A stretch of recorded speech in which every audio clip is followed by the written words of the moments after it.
She woke up early to go to work and was never, ever seen again. Unrequited love is a common and painful experience that many people go through at some point in their lives. The pain of unrequited love can be intense and long-lasting. The rejection can lead to a range of emotions such as sadness, anger, jealousy, frustration, or even depression. One may feel powerless over all these emotions, which could lead them to obsess over their crush's every move. More often than not, time heals all wounds. But then again, we have those sick, depraved, and nearly unforgivable individuals who don't know how to deal with the situation and then just go way too far altogether. Welcome back to Dark Narratives. On this channel, we go over a lot of true crime and generally dark stories. If this piques your interest, consider subscribing. In today's story, we'll be going over the disappearance of Faiza Ashraf, her discovery, and the prosecution of the individuals involved. Without further ado, let us begin.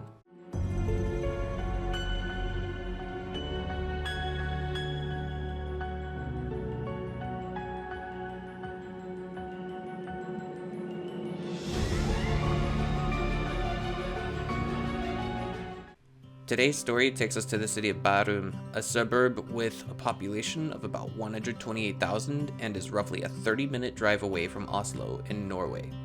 The weather can best be described as warm during broad daylight in summers and chilly at night, and absolutely freezing during the winter and highly likely sub-zero during winter evenings. In the downtown area, the Hanihonstad Kunstcenter is an art museum that hosts works made by Pablo Picasso and Salvador Dali. But if you enjoy the outdoors, there is plenty of space to roam and explore in its two large natural parks.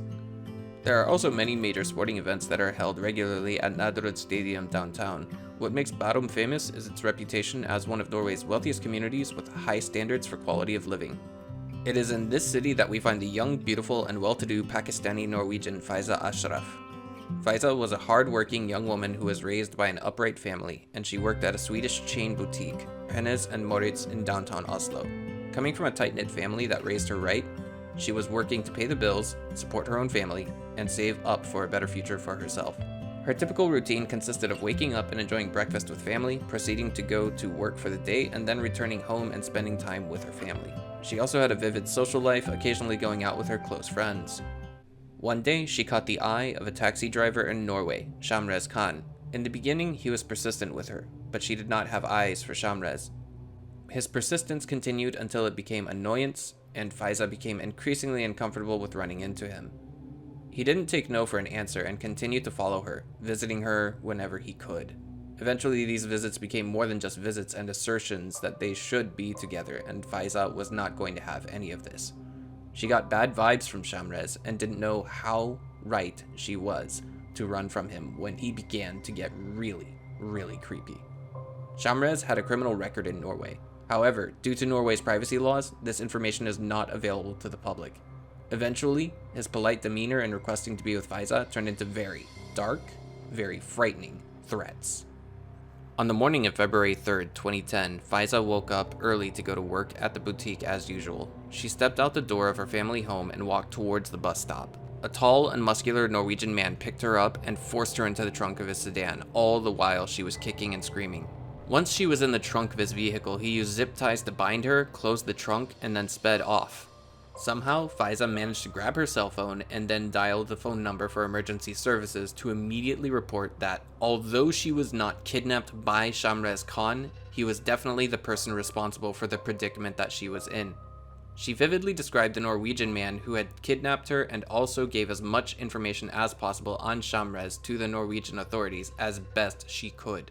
But she was also doing her best to communicate where the kidnapper was taking her, which she had no information on. She was disconnected from the call on the way to wherever she was going, but she couldn't provide any more identifiable information. Then she called again, but the emergency services dispatchers could only listen in terror and at best try to guess where she was being taken, with odds that were far, far worse than finding a needle in a haystack. The call ended after over an hour on the line with emergency services, and that was the last she was ever heard from, ever again. Her cell phone was last geographically traced to the Vestmarka woodlands. A large number of police and volunteers collaborated to see if they could find Faiza, but it was all to no avail. Shamrez was called into questioning by the police later that day. He vehemently denied that he had anything to do with her disappearance and that he wanted to help police find her.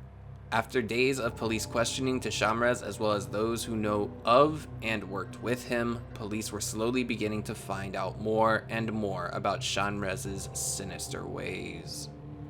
It was discovered that he had approached at least 5 different individuals, offering them 30,000 Norwegian kroner, or roughly $2,800 US, asking them to perform an acid attack on Faiza.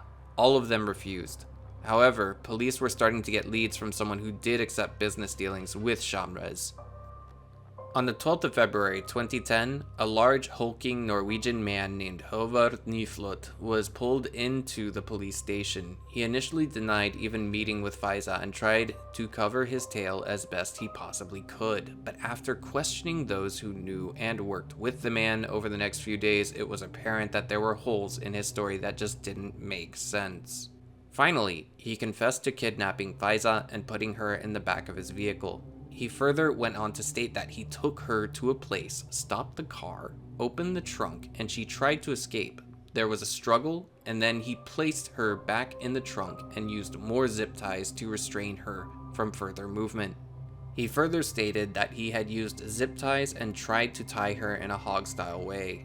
He closed the trunk again, started up his car, and then took her to a new location, but when he stopped the car and opened his trunk, he only saw her lifeless body. Nyflot took the police to the site of her dead body, and medical examination of her body post-mortem did not come into conflict with his version of events. During further interrogations with Shamrez with this new information, Shamrez stated that Faiza dying was not a part of the plan and that Nyflot went against the wishes of Shamrez in this evil series of events. Regardless of circumstances, you don't kidnap anyone with less than sinister intentions. It is possible that Shamrez had some kind of dumb idea to try to force Faiza to accept his hand in marriage in Norway, but things didn't pan out as expected because she died in the back of Nyflot's car. Given the circumstances at hand, neither of the two men was charged or convicted of premeditated murder. As obvious as it sounds, this means neither of them had the intention to end Faiza's life. At the end of the trial, Nyflot was initially convicted and sentenced with kidnapping that led to homicide, giving him 17 years initially. This will come as a shock, but Shamrez was initially convicted and sentenced to 8 years in prison, but prosecutors retried Khan and Nyflot at a later time, sentencing Khan to 19 years and giving Nyflot 18 years in prison.